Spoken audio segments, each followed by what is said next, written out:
வணக்கம். என் வீட்டு chef cooking channel. இன்றைக்கி நம்ம பார்க்க போகிற ரெசிபி சுண்டல் குழம்பு. மசாலாலாம் வறுத்து அரைச்சி ஒரு டேஸ்ட்டாக ஒரு நான்வெஜ் லெவலுக்கு மட்டன் குழம்பு மாதிரியே இருக்கும். நீங்கள் கண்டிப்பாக அதை ட்ரை பண்ணி பாருங்கள். வாங்க போய் ரெசிபி பார்க்கலாம்.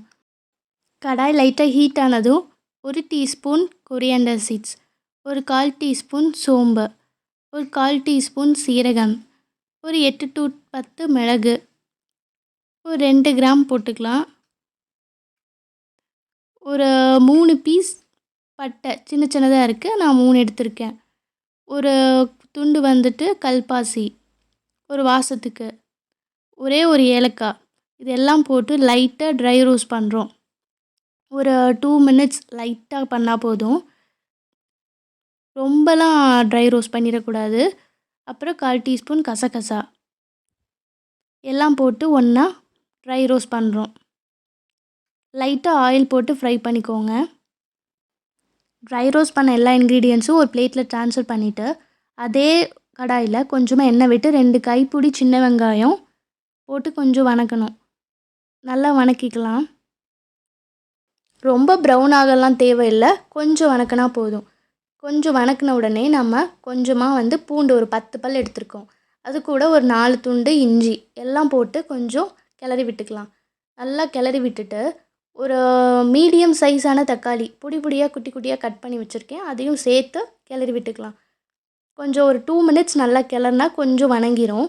வணங்கின உடனே கொஞ்சமாக ஒரு வாசத்துக்காக கருவேப்பிலை அதையும் சேர்த்து நம்ம வணக்குறோம்.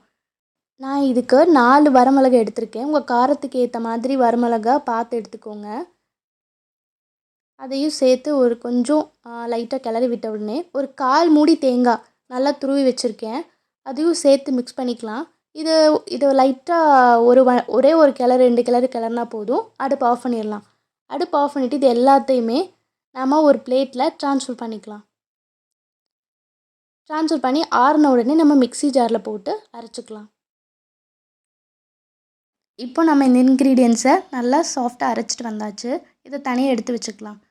ஒரு குக்கரில் எண்ணெய் ஹீட் ஆனதும் ஒரு வெங்காயம் சின்ன சின்னதாக கட் பண்ணி வச்சுருக்கேன், அதை போட்டு நல்லா வதக்கிக்கலாம். நல்லா வதக்கிறதுக்காக கொஞ்சமாக உப்பு போட்டு கிளறியிருக்கேன். நான் இன்றைக்கி ஒரு 1/2 கப் சுண்டல் நைட் ஃபுல்லாக ஊற வச்சு எடுத்திருக்கேன். அந்த சுண்டல் இதோடு போட்டு மிக்ஸ் பண்ணிக்கலாம். இப்போ இந்த சுண்டல் கூடயே கொஞ்சமாக மஞ்சள் தூள் போட்டு மிக்ஸ் பண்ணிக்கலாம். மிக்ஸ் பண்ணதும் நாம் ஆல்ரெடி அரைச்சி வச்சுருக்க இந்த மசாலா பேஸ்ட்டை போட்டு சேர்த்து நல்லா மிக்ஸ் பண்ணிக்கலாம். இந்த மாதிரி மசாலா குழம்புலாம் செய்யும்போது ரொம்ப டேஸ்ட்டாக இருக்கும். ஏன்னா நம்ம ஃப்ரெஷ்ஷாக அரைக்கிறனால இந்த மசாலா குழம்பு ரொம்பவே டேஸ்ட்டாக இருக்கும், நான்வெஜ் லெவலுக்கு இருக்கும். இப்போ நல்லா மிக்ஸ் பண்ணியாச்சு. மிக்ஸ் பண்ணதும் நம்ம மிக்ஸி ஜாரில் இருக்க அந்த வாட்டர் எல்லாமே சேர்த்து அந்த வாட்டரையும் சேர்த்தே ஊற்றிக்கலாம். கொஞ்சம் அளவாக கொஞ்சமாக ஊற்றிக்கோங்க. இப்போ அந்த வாட்டர் இந்த மசாலா எல்லாமே சுண்டல் எல்லாமே போட்டு கலக்கிக்கலாம். கலக்கிட்டு இதுக்கு தேவையான உப்பு போட்டு கிளறி விட்டுக்கலாம்.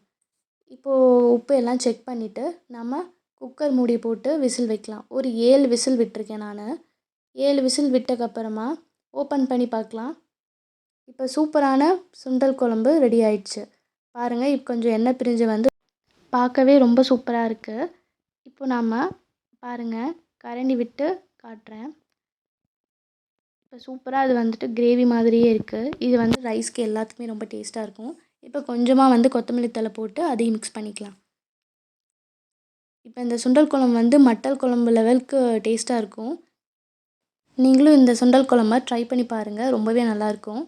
இந்த மாதிரி மசாலாவை ஃப்ரெஷ்ஷாக அரைச்சி செய்யும்போது ரொம்ப ஆசமாகவும் டேஸ்ட்டாகவும் இருக்கும். எல்லாருக்குமே இந்த குழம்பு ரொம்ப பிடிக்கும். கண்டிப்பாக நீங்கள் ட்ரை பண்ணி பாருங்கள். தேங்க்யூ.